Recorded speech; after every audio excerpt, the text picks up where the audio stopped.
Hello बच्चों, कैसे हो आप सभी। आप सभी का मेरी इस हिंदी पाठशाला में स्वागत है। तो बच्चों, आज मैं लाई हूँ एक मजेदार सी कविता। वो भी पता है किसके ऊपर? पुस्तकों के ऊपर। पुस्तक हमारे जिंदगी का एक बहुत ही अहम हिस्सा है। पुस्तक हमें ज्ञान देती है, हमें हमारे धर्म के बारे में बताती है। तो ऐसे ही अलग अलग धर्म के अलग अलग ग्रंथ होते हैं जो हमें हमारे धर्मों के बारे में बताते हैं। इसके अलावा भी कई तरह की पुस्तकें होती हैं जो आध्यात्मिक से भी रिलेटेड से संबंधित होती है और कुछ हमारे लिटरेचर यानी कि पाठ्य पुस्तक से भी रिलेटेड होती है। चलिए अब हम इस पुस्तक कविता को पढ़ते हैं। अध्याय 10 पुस्तक कविता। अध्ययन से पूर्व मतलब कविता पढ़ने से पहले।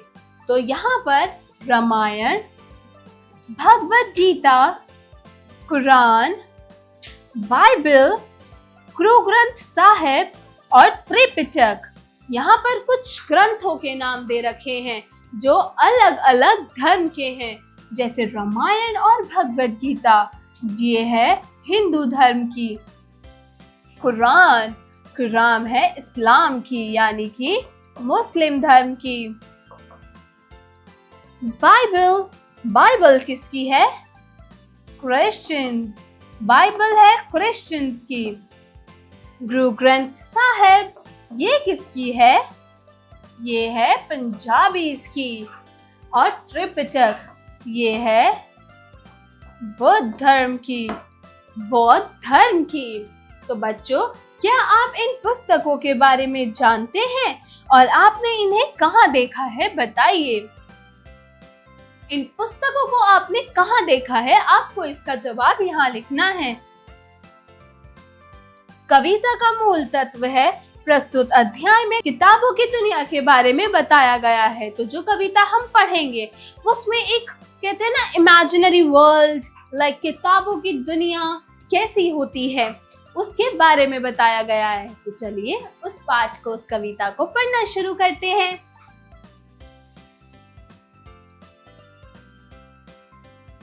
तो यह रही पुस्तकों से संबंधित कविता। चलिए शुरू करते हैं। पुस्तकें, मुझे लगता है कि इन गाने के लिए सिर्फ एक गीत है, लेकिन यह किताबों का एक गीत है।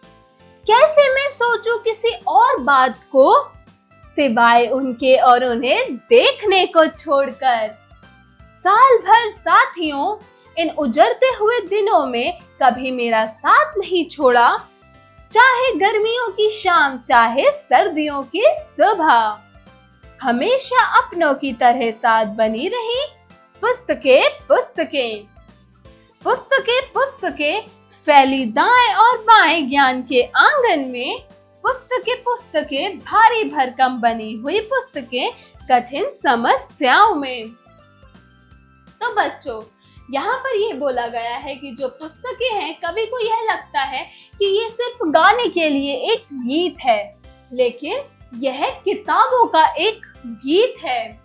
कैसे ये कि सोचे किसी और बात को सिवाय इन्हें देखने को छोड़कर। साल भर ये हमारी साथ ही रहती हैं, मतलब साल भर कोई दोस्त आपके साथ रहे या ना रहे, आपकी ये किताबें आपका साथ कभी नहीं छोड़ती। चाहे गर्मियों की शाम हो, चाहे सर्दियों की सुबह, हमेशा ये अपनों की तरह साथ बनी रहती हैं पुस्तकें फैली दाएं और बाएं, मतलब ज्ञान के आंगन में वो हर जगह फैली होती हैं और भारी भरकम जो है वो कितनी भी बड़ी समस्या हो उनको सुलझाती हैं। तारीखों गीतों से बनी हुई पुस्तकें, ये पुस्तकें कभी हमें रुला जाती हैं। जो तारीखों से बनी हुई हैं वो पुस्तकें कभी तो हमें रुला जाती हैं और कभी कभी बड़ा ही हंसा जाती हैं। बड़े शहर की तरह बढ़ती हुई भीड़ में कभी बढ़ती है तो कभी कम हो जाती है। जैसे कोई भी बड़ा सा शहर होता है ना बच्चों, उस बढ़ते हुए शहर की बढ़ती हुई भीड़ में, तो ऐसे ही बड़े शहर की बढ़ती हुई भीड़ में कभी बढ़ती है तो कभी कम हो जाती है। जागो जागो पुस्तकों की दुनिया अजीब, आओ पढ़ें इन्हें और खो जाएं हम। पुस्तकें तो इसमें कवि कहता है कि जागो जागो, पुस्तकों की दुनिया अजीब है, आओ इन्हें पढ़ें और हम खो जाएं इन्हें पढ़कर। चलिए अब कुछ शब्दों के अर्थ पढ़ते हैं, शब्दार्थ पढ़ते हैं। चलिए शुरू करते हैं। पुस्तकें मतलब किताबें, गीत मतलब गाना, साथियों मतलब दोस्त या फिर मित्र, उजड़ते मतलब बिखरे हुए, बुनी मतलब उधेड़ बुन, समस्या मतलब विपरीत परिस्थिति। उच्चारण करें। तो बच्चों यहाँ कुछ शब्द दिए गए हैं जिनका आपको उच्चारण सही ढंग से करना है, जैसे पुस्तकें, गर्मियों, सर्दियों, आंगन, कठिन, श्रुत लेख मतलब सिर्फ लिखने के लिए। तो बच्चों यहाँ कुछ शब्द दिए गए हैं जिनका आपको लिखकर अभ्यास करना है। तो चलिए मेरे साथ इन शब्दों को लिखना शुरू कीजिए। पहला शब्द है पुस्तकें, प उ आधा सा त क ए, पुस्तकें। अगला शब्द है कठिन, क ठ ई न, कठिन। उससे अगला शब्द है भारी भरकम, भा आ रा ई, भारी, भ रा ख म, भरकम, भारी भरकम। अगला शब्द है दुनिया, द उ न ई य अ, दुनिया, दुनिया।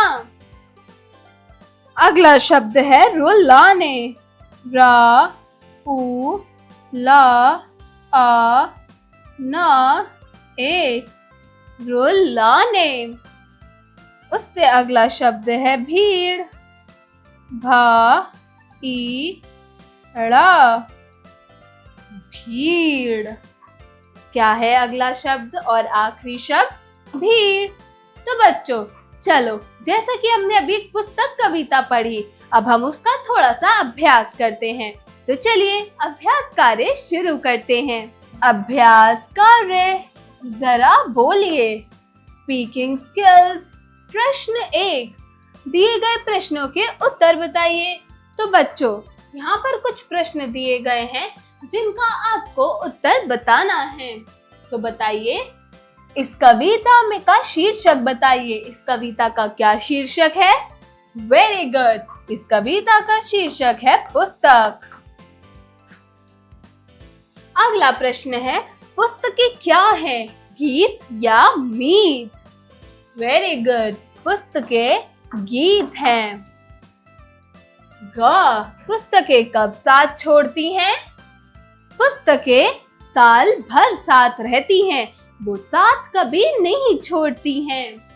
अगला प्रश्न है, पुस्तकें कहाँ फैली हैं? ज्ञान के आंगन में। वेरी गुड, पुस्तकें ज्ञान के आंगन में फैली हैं।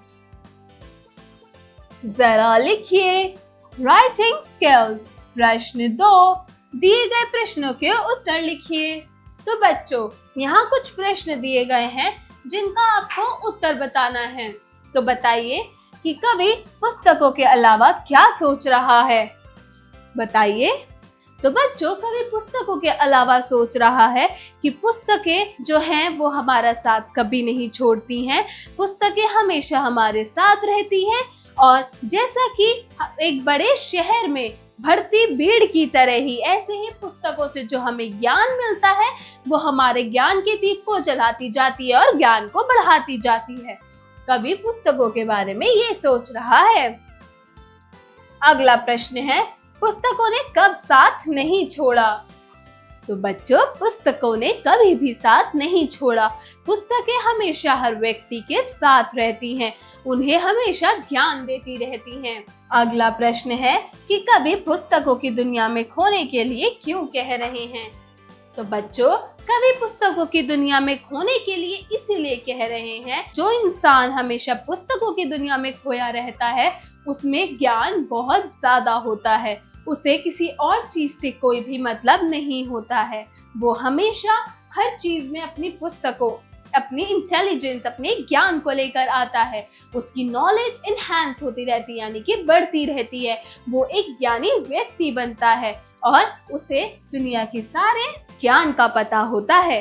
इसलिए कवि पुस्तकों की दुनिया में खोने के लिए कह रहे हैं।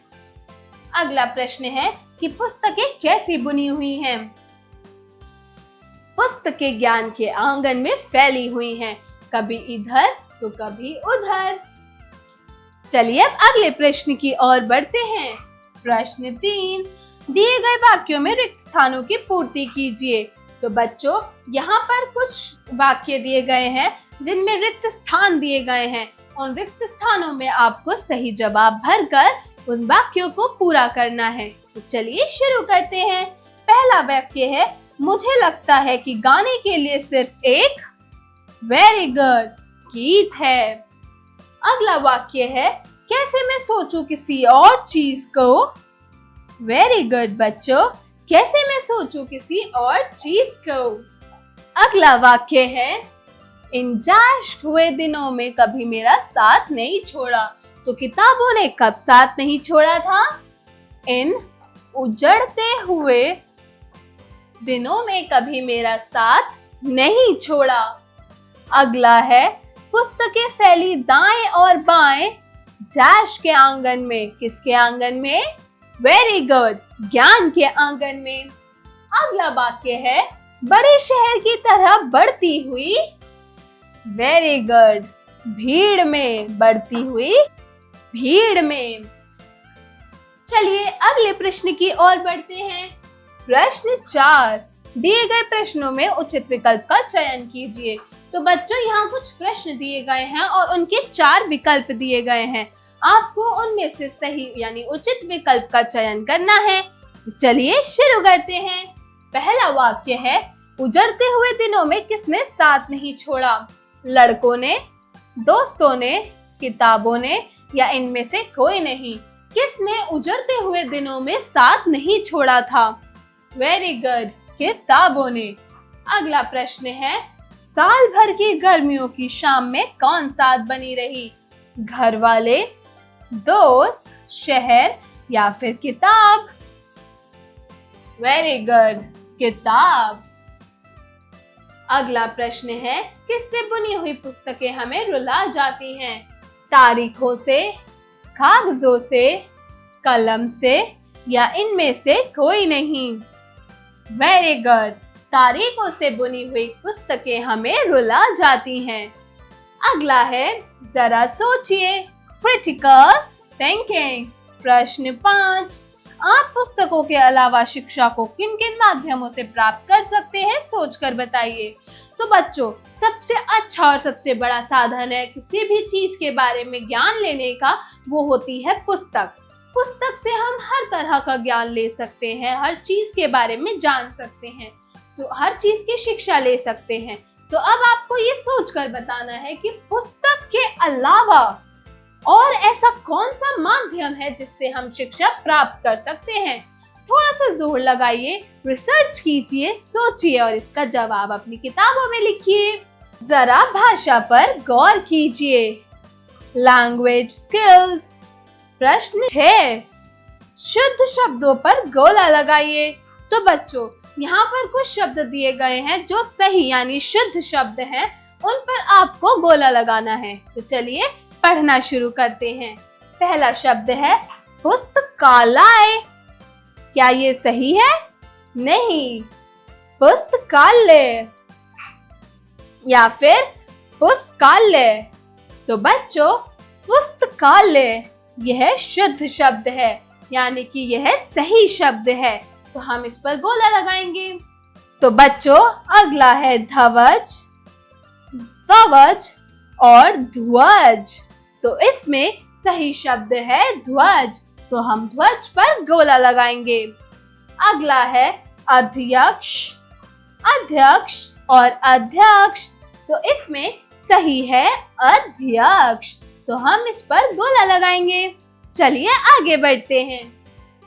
प्रश्न 7, दिए गए शब्दों में उपसर्ग लगाकर शब्द लिखिए। तो बच्चों, यहाँ पर कुछ शब्द दिए गए हैं जिन शब्दों में आपको उपसर्ग शब्दों को जोड़कर उनमें एक नया शब्द बनाना है। जैसे उपसर्ग शब्द क्या होते हैं? उपसर्ग एक ऐसे शब्दांश होते हैं जो किसी शब्द के पहले जुड़कर उसके अर्थ को परिवर्तित कर देते हैं, वो उपसर्ग कहलाते हैं। जैसे आ हार, आहार, यहाँ आ उपसर्ग है। तो यहाँ पर बच्चों कुछ शब्द दे रखे हैं, उन शब्दों का आपको पहले एक शब्द जोड़कर, अपना शब्दांश जोड़कर एक नया शब्द बनाना है, उपसर्गों को जोड़कर। तो भेद, यहाँ है भाव, तो हम इसमें लिखेंगे भेद, भेद भाव। अगला है डैश प्लस गण, अब गुण, अवगुण। तो अगला शब्द है बच्चों अभेद, अभेद। अगला उपसर्ग हम जोड़ेंगे आ, आगमन, आगमन मतलब आना। जरा रचनात्मक कार्य कीजिए, क्रिएटिव स्किल्स। प्रश्न 8, पुस्तकों के क्या क्या लाभ हैं अपने शब्दों में लिखिए। तो बच्चों, आपको बताना है कि पुस्तकों का क्या क्या लाभ होता है, हमें पुस्तकों से किस किस तरह का लाभ मिलता है, उसे आपको अपने शब्दों में दिए गए जगह पर लिखकर बताना है। चलिए अब थोड़ा सा दिमाग लगाते हैं, जरा दिमाग लगाइए। Brainstorming activity. प्रश्न 9, एक छात्र जिसके कंधे पर स्कूल बैग है, उचित रास्ते का चयन कर छात्र को विद्यालय तक पहुंचाएं। तो बच्चों, छात्र जो है उसके कंधे पर स्कूल बैग है, उसे सही रास्ते का चयन कर स्कूल तक पहुंचना है। तो हमें उस व्यक्ति को स्कूल तक, इस बच्चे को स्कूल तक पहुंचाना है। तो चलिए इसको सही रास्ते से स्कूल तक पहुंचाते हैं। तो बच्चों, इस रास्ते के जरिए जो ये विद्यार्थी है, यह स्कूल बैग टांग के स्कूल तक आसानी से एक उचित रास्ते से पहुंच जाएगा। अगला है जरा रंग भरिए, आर्ट इंटीग्रेटेड एक्टिविटी। प्रश्न 10, दिए गए चित्र में रंग भरिए। तो बच्चों, यहाँ पर एक बच्चा कंप्यूटर के पास बैठा है और वो किताब को पढ़ रहा है। आपको इस चित्र में प्यारा सा और अच्छा सा रंग भरना है। तो बच्चों, आज के लिए बस इतना ही। आज की कक्षा यही समाप्त करती हूँ। आशा है आपको ये कविता पसंद आई होगी। मिलती हूँ एक नई कक्षा में एक नई कहानी या एक कविता के साथ। तब तक के लिए बाय बाय बच्चों।